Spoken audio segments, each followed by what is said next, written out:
जय बजरंगबली। तुला राशि वालों बंधुओं, स्वागत है आप सभी का आपके अपने चैनल तुला ज्योति भिंड में। तो बंधुओं, आपकी कुलदेवी हो चुकी हैं आपसे क्रोधित। आपकी ही कुछ गलतियों के कारण आपकी कुलदेवी आपसे क्रोधित हो चुकी हैं। आज के वीडियो में हम आपको बताएंगे कि जब किसी की कुलदेवी किसी के घर से क्रोधित हो जाती हैं, तो उस व्यक्ति के जीवन में उसको क्या लक्षण दिखाई देते हैं। कुलदेवी के क्रोधित होने पर व्यक्ति के साथ क्या क्या घटनाएं घटित होती हैं। आज के वीडियो में हम आपको यह संपूर्ण जानकारी देंगे। तो चलिए बंधुओं, वीडियो को शुरू करते हैं। शुरू करने से पहले मेरा आप लोगों से एक ही अनुरोध है कि आप लोग हमारे चैनल को लाइक और सब्सक्राइब जरूर कर लिया करें। साथ ही जितने भी बजरंगबली के सच्चे भक्त हैं, वह पूरी श्रद्धा भाव से कमेंट में जय बजरंगबली, जय बाबा भोलेनाथ जरूर लिख दिया करें। बंधुओं, कमेंट के माध्यम से आप लोग बजरंगबली का आभार व्यक्त करते हैं, तो बजरंगबली का आभार व्यक्त करना बिल्कुल न भूलें। तो चलिए अब हम आपको बताते हैं, जब आपकी कुलदेवी आपसे क्रोधित हो जाती हैं, आपकी ही किसी गलतियों के कारण जब घर के कुल के देवी देवता क्रोधित होने लगते हैं, तो फिर आपको उसके क्या संकेत दिखाई देते हैं और आपके जीवन में क्या क्या घटनाएं घटित होने लगती हैं। आज हम आपके साथ इसी राज से पर्दा उठाएंगे। आप लोगों को बस वीडियो शुरू से लेकर अंत तक देखना है। वीडियो बिल्कुल भी बीच में नहीं छोड़ना है, नहीं तो मेरे द्वारा बताई गई जानकारी तक आप कभी नहीं पहुँच पाएंगे। तो आप लोगों को यह गलती बिल्कुल नहीं करनी है। देखिए बंधुओं, हम अपने हर एक वीडियो में आपको एक ऐसा ज्ञान देते हैं, एक ऐसी जानकारी देते हैं जिसे पाकर आप अपने जीवन में यह तय कर सकते हैं कि आपके साथ गड़बड़ कहाँ है, आप किन गलतियों को कर रहे हैं, किन गलतियों के कारण आपके जीवन में इतनी समस्याएं बनी हुई हैं। तो आप लोगों को यह बिल्कुल नहीं करना है, वीडियो पूरा देखना है, शुरू से लेकर अंत तक देखना है। तो चलिए अब हम वीडियो को शुरू करते हैं। तो बंधुओं, अगर आपके घर के कुल देवी देवता या इष्ट देवता या पितृ आपसे नाराज हो जाते हैं, तो आपको क्या करना चाहिए। आपको हम आज के वीडियो में बताते हैं कि जब यह लोग आपसे नाराज हो जाते हैं, आपके घर के यह देवी देवता आपसे नाराज हो जाते हैं, तो फिर आप लोगों को क्या लक्षण दिखाई देते हैं। क्योंकि हमारे घर के सबसे पहले देवी देवता यही हैं और इन्हीं से हमारा घर संसार चलता है। यदि हमारे जीवन में यह रुष्ट हो गए तो फिर हमारा जीवन बर्बाद हो जाता है, हमें फिर किसी अन्य देवी देवता की सहायता प्राप्त नहीं होती है। इसीलिए सबसे पहले अपने कुल के देवी देवताओं का ध्यान रखना चाहिए। उनकी प्रसन्नता को हमेशा ध्यान में रखकर व्यक्ति को चलना चाहिए। जिस घर में देवी देवता, जिस घर के कुल देवी देवता या पितृ देवता इष्ट देवता नाराज हैं, उस घर में कभी किसी देवता की सहायता नहीं मिलती है। उस घर में कभी कोई पूजा पाठ पूरी नहीं होती है। उस घर की पूजा पाठ करने वालों को हमेशा कष्ट ही मिलता है। उस घर के लोग कितनी भी पूजा करेंगे, लेकिन उनके जीवन में परेशानियां ही आएंगी और परेशानियां एक के बाद एक बनती रहेंगी। परेशानियों का अंत कभी नहीं होगा। फिर वह लोग कहते हैं कि हम तो इतनी पूजा पाठ करते हैं, हम तो किसी भी अच्छे कार्य को करने से पीछे नहीं हटते हैं, तब भी हमारे जीवन में इतनी परेशानियां क्यों आ रही हैं। तो चलिए आज हम आपको यही रहस्य से पर्दा उठाएंगे कि आपके जीवन में इस तरह की परेशानियां क्यों आ रही हैं। जब आप देवी देवताओं की पूजा कर रहे हैं, जब आप दान पुण्य कर रहे हैं और धर्म के कार्यों में लगे रहते हैं, फिर भी आप क्या गलती कर रहे हैं जिस वजह से आपके जीवन में लगातार परेशानियां बनी हुई हैं। तो देखिए बंधुओं, हमारे घर के जो सबसे प्रथम देवी देवता होते हैं वह हमारे कुलदेव, कुलदेवी और पितृ देवता होते हैं। इनके बाद ही आपके इष्ट आते हैं। हमारे घर में पीढ़ी दर पीढ़ी इनका चक्र चलता है, जैसे कि हमारे पहले पूर्वज इनको मानते रहे हैं और अब हमें इनकी पूजा करनी चाहिए। जब किसी पीढ़ी के सदस्य यह सब भूल जाते हैं, यह सब चीजें उनसे किसी तरह से उनके समझ से बाहर हो जाती हैं, वह इन सब शक्तियों को भूल जाते हैं। जैसे कि आपके पूर्वज अपनी कुलदेवी और पितरों को हमेशा मानते रहे, लेकिन अब अगली पीढ़ी में आप हैं, तो आपने इन देवी देवताओं की पूजा आराधना करनी छोड़ दी है, तो फिर आपके जीवन में लगातार परेशानियां आनी शुरू हो जाती हैं। कुल देवी देवता को सिद्ध करने के लिए किसी गुरु के सानिध्य की आवश्यकता नहीं होती है, क्योंकि यह चक्र पीढ़ी दर पीढ़ी चलता है, तो यह देवी देवता आपके पहले से ही सिद्ध और जागृत होते हैं। इसीलिए तो कुल के देवी देवताओं को बहुत ज्यादा शक्तिशाली कहा गया है। यह इतने ज्यादा शक्तिशाली होते हैं कि यदि आपने इन्हें प्रसन्न कर लिया तो आपके जीवन में बारे न्यारे हो जाते हैं। आपको फिर किसी देवी देवता के पास जाने की जरूरत नहीं पड़ती है। आपके हर एक कार्य बनने लगते हैं। आप जो सोचते हैं वह आपका पूरा होने लगता है।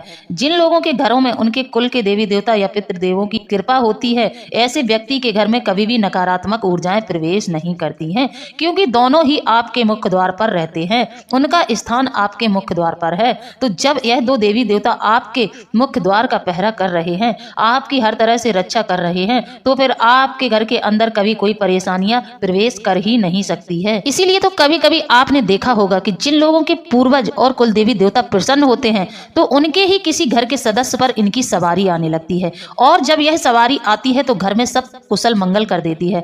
घर में हर एक कार्य बनने लगता है, हर एक कार्य में सफलता प्राप्त होती है, हर एक कार्य में घर के सदस्यों को सफलता प्राप्त होने लगती है। जब आपके कुल के देवी देवता या पितृ देवता प्रसन्न होते हैं, तो यह आपके घर को हर तरह से पूर्ण करके चलते हैं। जैसे कि आपके घर में धन दान की कोई कमी नहीं रहेगी, और आपके घर में संतान भी खूब अच्छी होगी और आज्ञाकारी होगी। लेकिन जब यह देवी देवता आपसे रुष्ट होते हैं, तो फिर आपके घर में उल्टी स्थितियां पैदा होने लगती हैं। जैसे कि जो संतान होगी वह मनमानी करने वाली होगी, आपकी संतान आपकी कभी भी कोई बात नहीं सुनेगी, उसके लक्षण भी ऐसे होंगे, वह ऐसे अनैतिक कार्यों को करेगा जो आप उसको लाख समझाएंगे तब भी नहीं मानेगा। और ऐसे घरों में धन की हमेशा लगातार कमी बनी रहती है, दरिद्रता का निवास रहता है। जब यह रुष्ट हो जाते हैं तो अनायास ही आपके घर में ऐसी परेशानियां आनी शुरू हो जाती हैं जिसके बारे में आपने कभी सोचा नहीं होगा। जैसे कि अलग अलग तरह की बीमारियों का बनना। हर एक घर में यदि देवी देवता कुल के नाराज हैं, तो उस घर में बीमारियां बहुत रहेंगी, लोगों का स्वास्थ्य बिल्कुल भी ठीक नहीं रहेगा,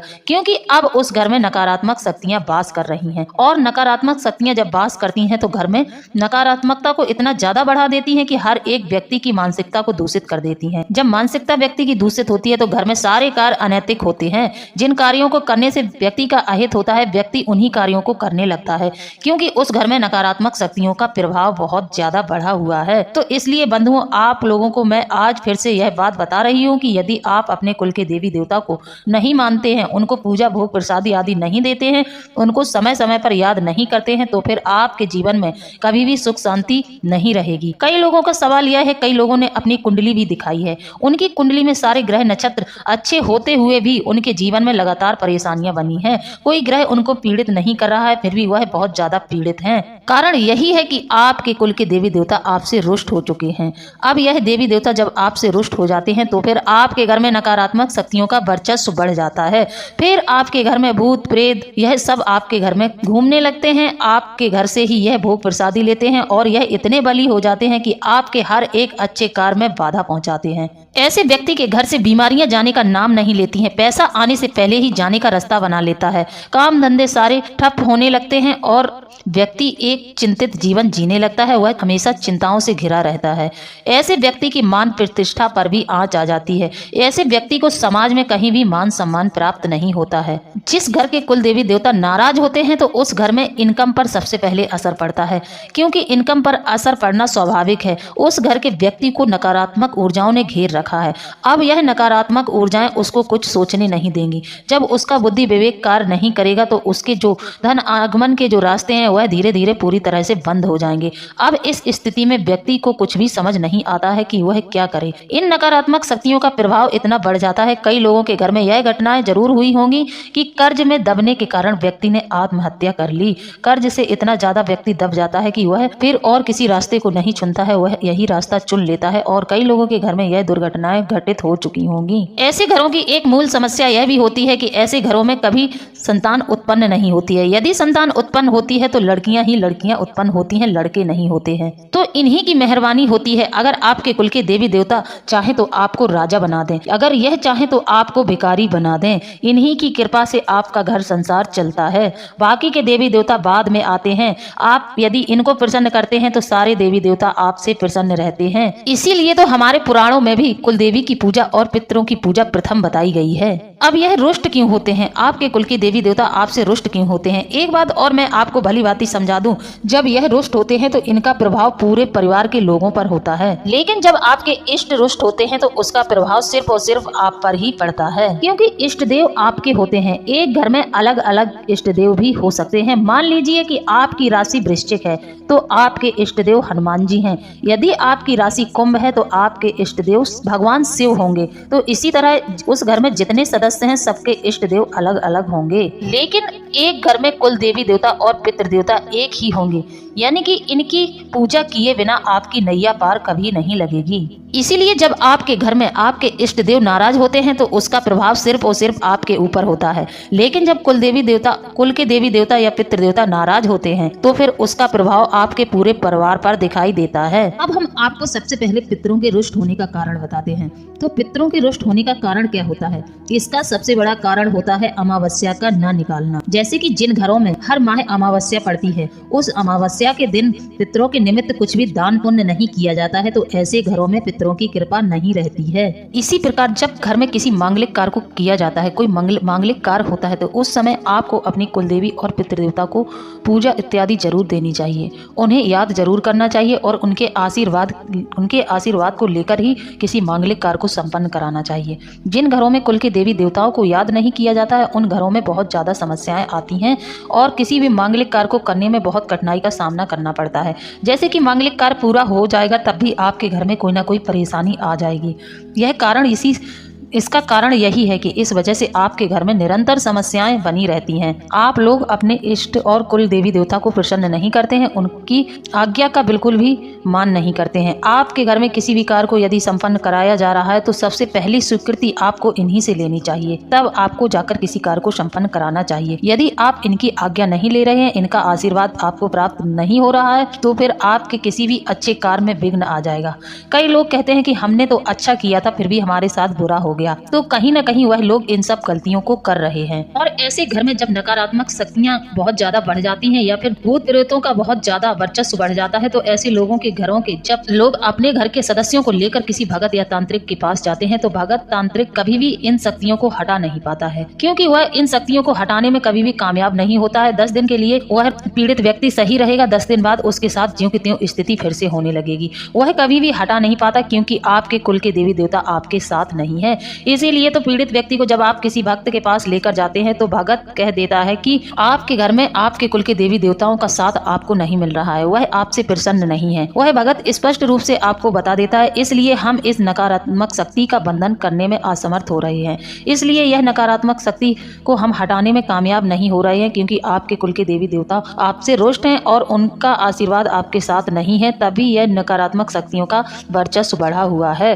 तो ऐसी स्थिति में भगत को परिवार के उस सदस्य के ऊपर से नकारात्मक शक्ति भूत प्रेत को हटाना बहुत मुश्किल हो जाता है, क्योंकि जब किसी घर में देवी देवताओं का वर्चस्व होता है तो वहाँ यह चीजें ज्यादा दिन तक टिक ही नहीं सकती हैं। लेकिन जिन घरों में उनके कुल के देवी देवता पितृ पूर्वज नाराज होते हैं, रुष्ट होते हैं, जिन घरों में इनकी पूजा नहीं की जाती है, उस घरों में हमेशा भूत प्रेत ही वास करते हैं और भूत प्रेत का वर्चस्व इतना बढ़ जाता है कि कोई तांत्रिक भगत ओझा इन शक्तियों को वहाँ से हटा नहीं पाता है। उनको हटाने में बहुत कठिनाइयों का सामना करना पड़ता है। जैसे कि आप एक बार किसी भगत के पास गए, स्थिति ज्यों की त्यों है, फिर आप दूसरे के पास गए, तब भी स्थिति ज्यों की त्यों ही बनी है। आपके घर से उस व्यक्ति को बिल्कुल भी आराम नहीं लग रहा है। इसके उल्टा यदि आप अपने कुल के देवी देवता से प्रार्थना करें, उनके धाम पर अपने घर के पीड़ित सदस्य को लेकर जाएंगे, तो तुरंत ही उसको आराम लगना शुरू हो जाएगा। आप अपने कुल के देवी देवता पर जाएंगे, पीड़ित व्यक्ति को वहां पर लेकर जाएंगे, तो आपको कुछ ज्यादा नहीं करना होता है। आप अपने कुल देवी या देवता के स्थान पर जाकर एक साबुत नींबू ले जाएं और उसको अपने ऊपर से 21 बार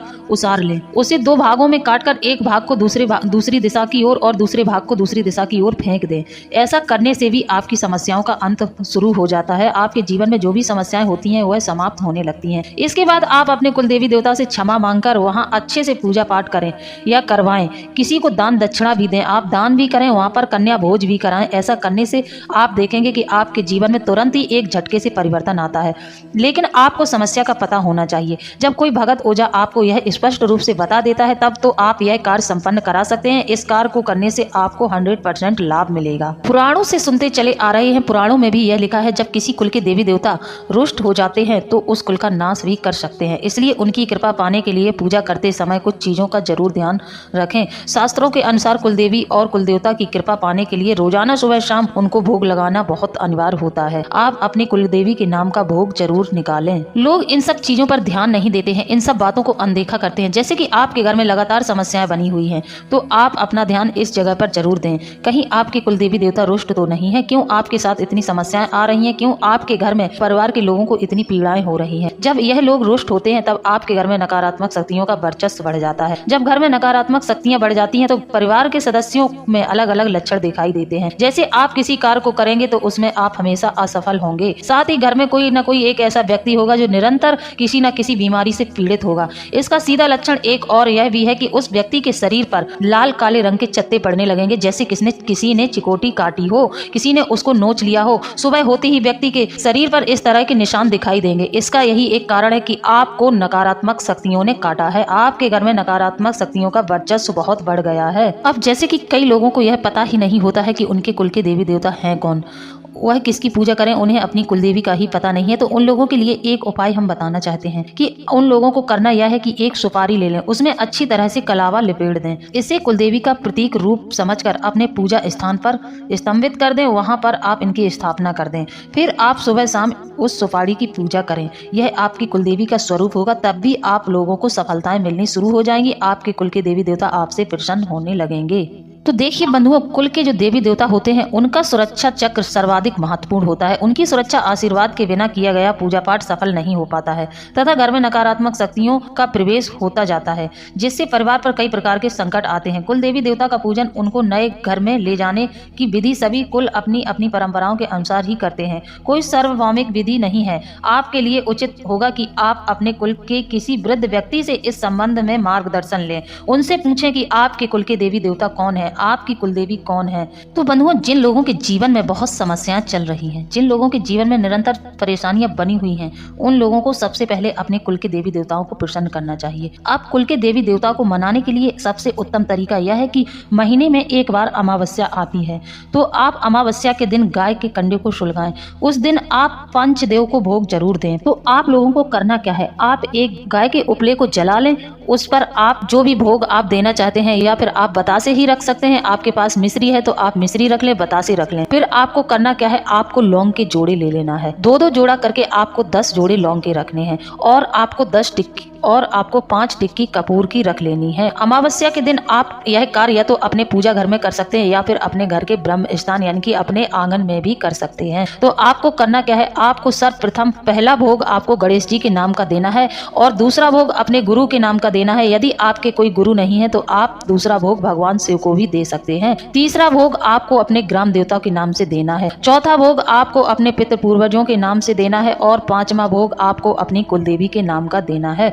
इस तरह से आप अमावस्या के दिन उनको भोग प्रसादी देकर, इन 5 लोगों को भोग प्रसादी देकर भी अपने कुल के देवी देवता को प्रसन्न कर सकते हैं। आपको कम से कम यह कार्य पूरे 1 साल तक लगातार करना चाहिए। ऐसा करने से आपके कुल के देवी देवता आपसे जरूर प्रसन्न हो जाएंगे, और आपके घर में हर एक तरह की संपन्नता आनी शुरू हो जाएगी, और परेशानियों का अंत शुरू हो जाएगा।